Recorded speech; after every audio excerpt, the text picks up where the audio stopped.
I enjoyed reading Joel Klein's excellent article in today's New York Times Book Review on the life of Daniel Patrick Moynihan, one of my own intellectual heroes.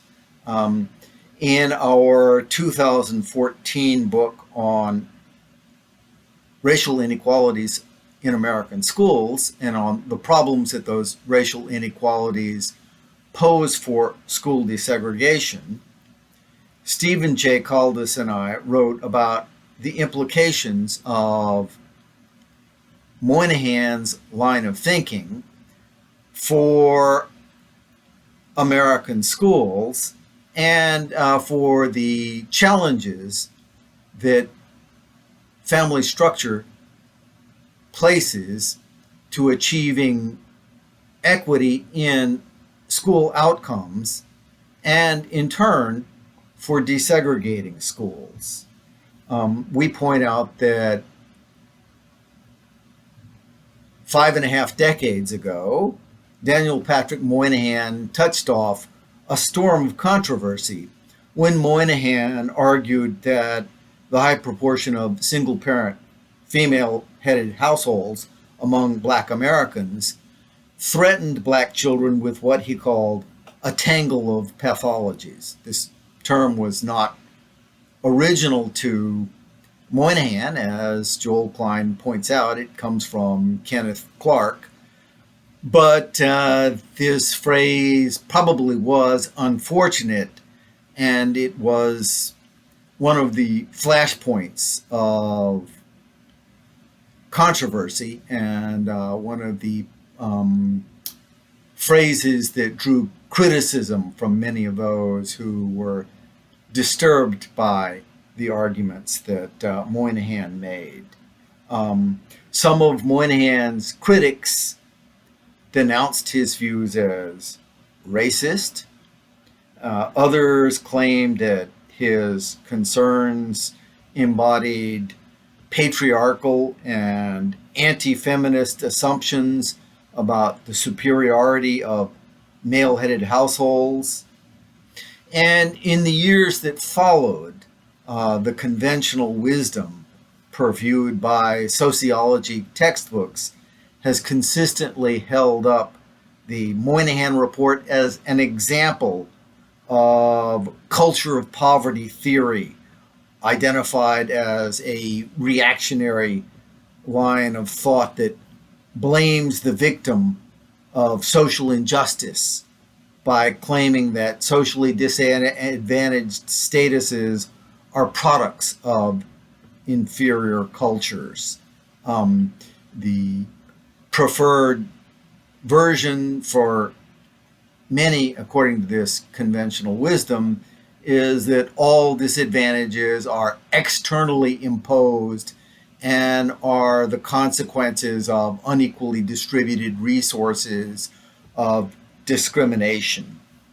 But since the publication of the Moynihan Report, my co-author and I argue the remarkable rise of one-parent families in American society in general and among African American families in particular has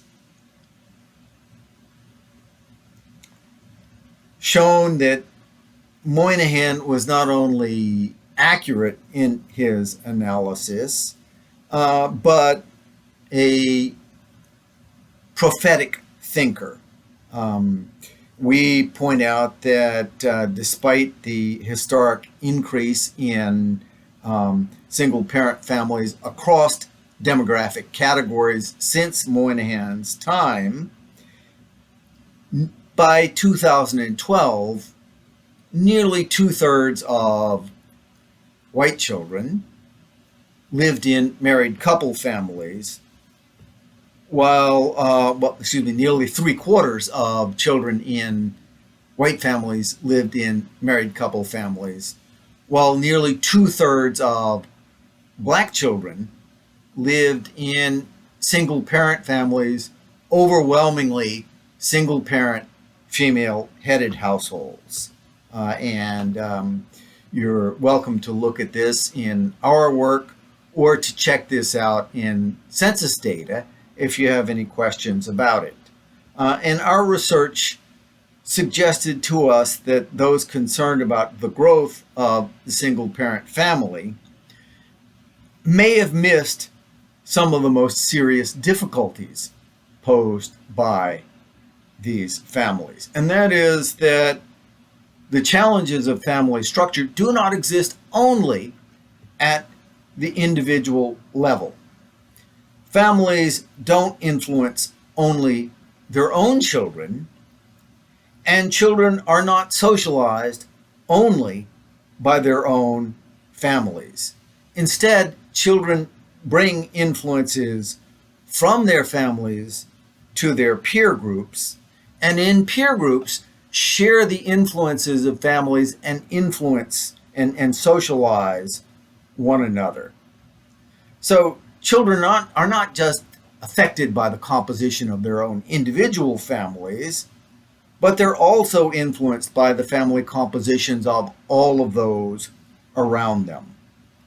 So to the extent that family structure has undesirable consequences, and the research overwhelmingly indicates that it does, these consequences are not just additive, but exponential when those from this type of home are brought together and concentrated in a social environment.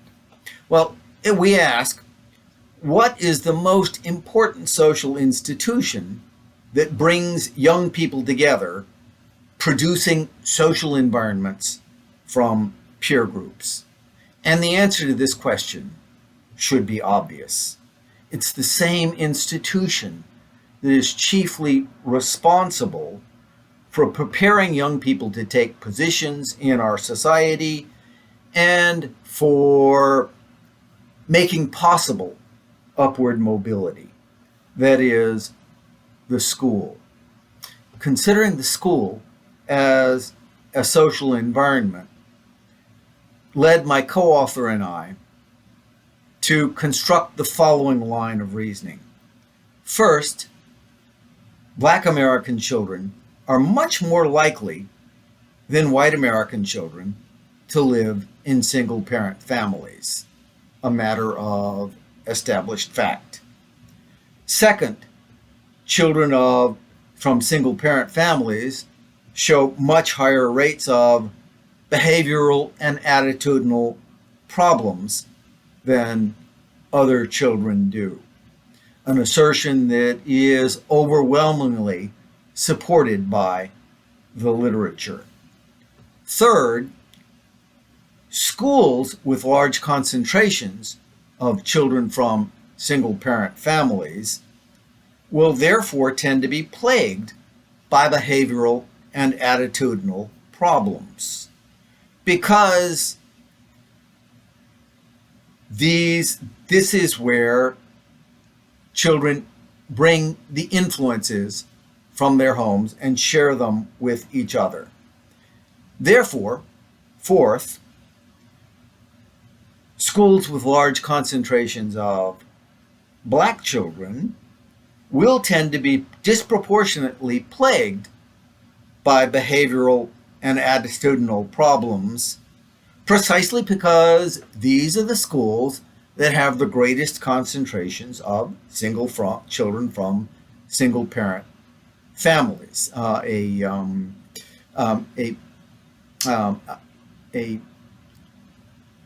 An inference that I think is undeniable. And finally, children with large concentrations of children in schools with large concentrations of Black children will therefore be placed in disadvantaged school environments. And these disruptive learning environments will lead to lower levels of school achievement for all students, regardless of the student's own race and regardless of the student's own family backgrounds.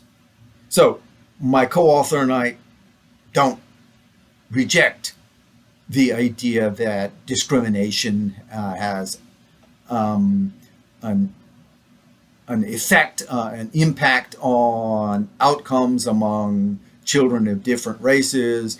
We don't reject the idea that differences in the distribution of resources have an influence. We don't reject the idea that discrimination later in life can influence outcomes of children. But we do make that argument that family structure is a major and important influence on school achievement and on the differences among schools with different racial compositions.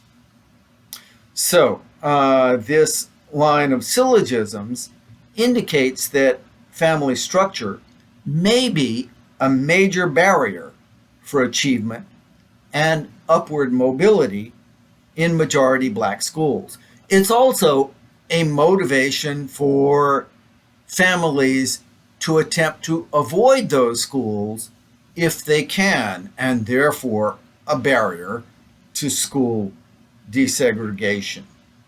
And it suggests that the efforts by parents of all races, including black parents, to avoid black schools and black school districts may often be motivated by a desire to avoid less than optimal school environments caused by the predominance of children from one-parent families, and not motivated simply by irrational prejudice.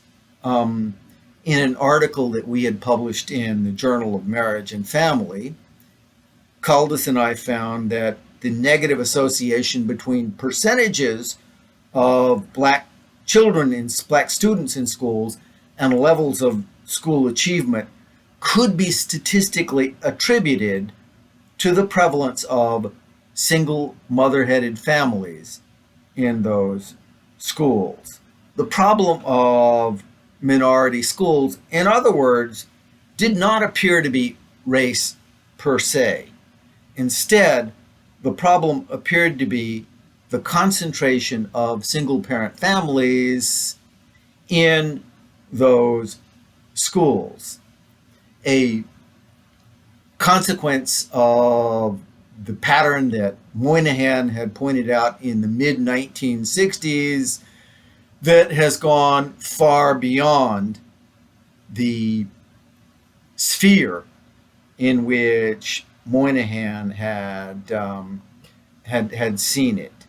And so our argument was that